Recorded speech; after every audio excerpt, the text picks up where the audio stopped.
Halo Bidikers.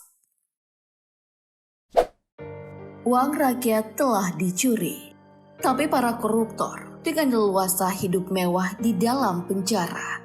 Ironisnya, sebagian orang dengan kejahatan yang tidak seberapa justru mendekam dalam penjara sangat ketat. Lalu kenapa hal ini bisa terjadi di negeri kita?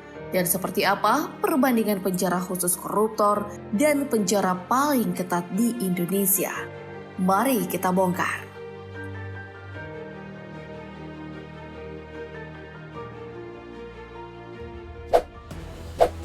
Suasana penjara di Indonesia seringkali menyedihkan dan penuh sesak.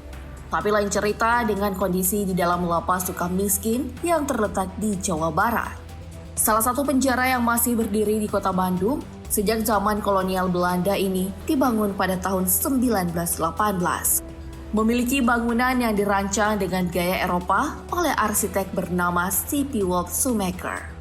Bentuk bangunan penjara ini sangat khas jika dilihat dari atas bentuknya menyerupai kincir angin. Karena pembangunan 4 blok yang ada mengikuti arah mata angin. Masing-masing blok memiliki 2 lantai yang saling berhubungan dengan keberadaan bangunan bundar di tengahnya sebagai poros. Penjara ini dulunya bernama Strafgevangenis voor Intellectuelen, mulai berfungsi sejak tahun 1924 sebagai tempat hukuman bagi kaum intelektual yang dianggap melakukan kejahatan politik karena bertentangan dengan penguasa Belanda. Kemudian sejak tahun 1985, penjara ini ditetapkan sebagai lembaga pemasyarakatan kelas 1 Sukamiskin.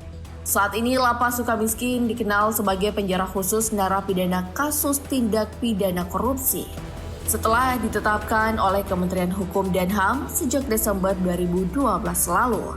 Sebelum membahas lebih lanjut tentang lapas yang terkenal mewah ini, kita lihat dulu penjara yang akan jadi pesaingnya dalam segmen Versus kali ini.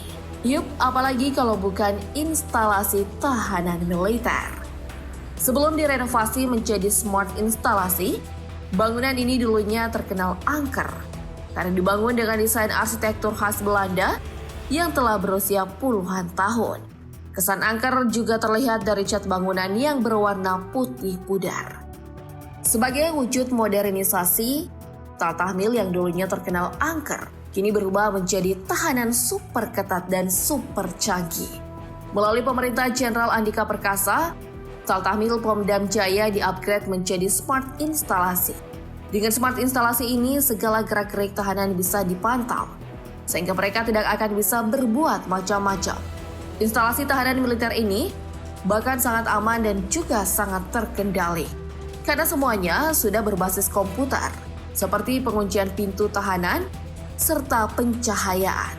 Selain itu, smart instalasi ini juga dibuat lebih manusiawi. Penjagaan juga dilakukan secara ketat oleh petugas bersenjata lengkap dan ditemani anjing pelacak yang sangat terlatih.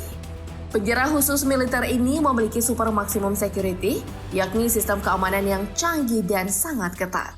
Kemudian terdapat command center yang berada di lantai 2, yang dilengkapi dengan alat-alat khusus termasuk teknologi artificial intelligence yang berfungsi untuk melakukan pendeteksian.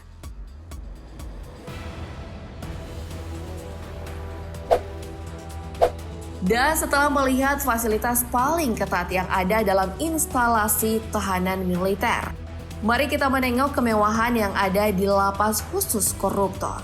Ternyata cerita di balik jeruji besi dalam lapas ini kerap menuai kontroversi karena terdapat sel mewah yang berbeda dengan sel pada umumnya. Contohnya sel yang dimiliki oleh seorang narapidana kasus korupsi bernama Fahmi Darmawan Syah ini. Kondisi dalam sel mewah ini terungkap saat tim KPK melakukan OTT atau operasi tangkap tangan terkait dugaan suap yang dilakukan oleh Wahid Hussein selaku Kalapas Sukamiskin saat itu. Berdasarkan laporan yang dilansir dari Tirto, tarif sel mewah milik Fahmi ini mencapai angka 200 juta hingga 500 juta rupiah. Fahmi juga diperbolehkan membangun ruangan 2x3 meter yang biasa digunakannya untuk bertemu dan memadu kasih dengan istrinya. Ruangan yang disebut sebagai bilik asmara ini pun disewakan ke warga binaan lainnya dengan tarif Rp650.000.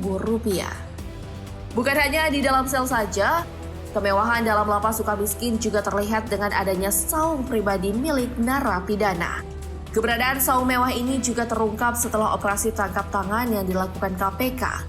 Terdapat sebanyak 36 saung di lapas Sukamiskin yang merupakan milik pribadi para napi berduit.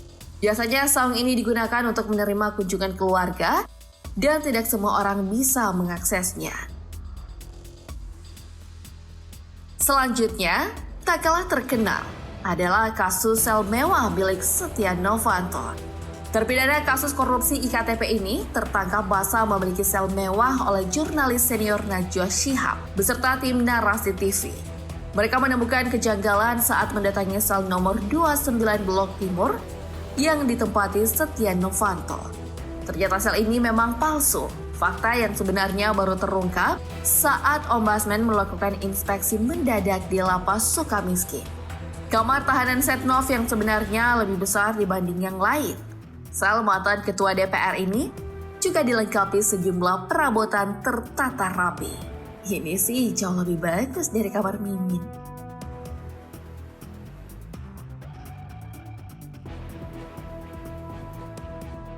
Menahan koruptor yang memiliki sumber daya keuangan dan pengaruh politik yang sangat besar di dalam penjara bukanlah perkara yang mudah. Jumlah koruptor mungkin hanya 4.552 dari 270.445 tahanan atau 1,8% dari total narapidana di Indonesia. Praktik korupsi di penjara terjadi dalam berbagai bentuk.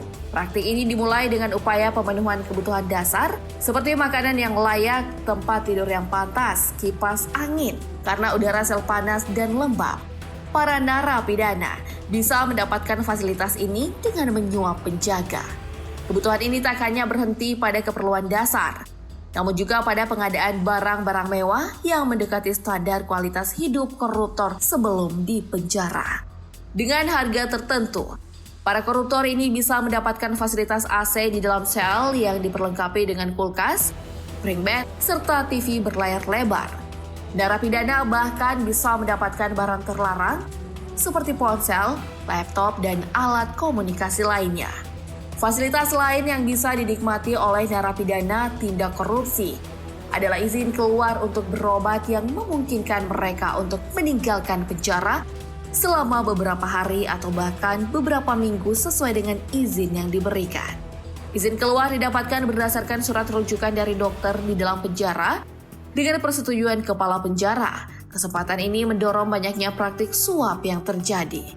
Dan yang parah adalah keberadaan narapidana ini selama mereka keluar penjara tidak dapat diketahui karena sistem pengawasan yang lemah atau bahkan tidak ada.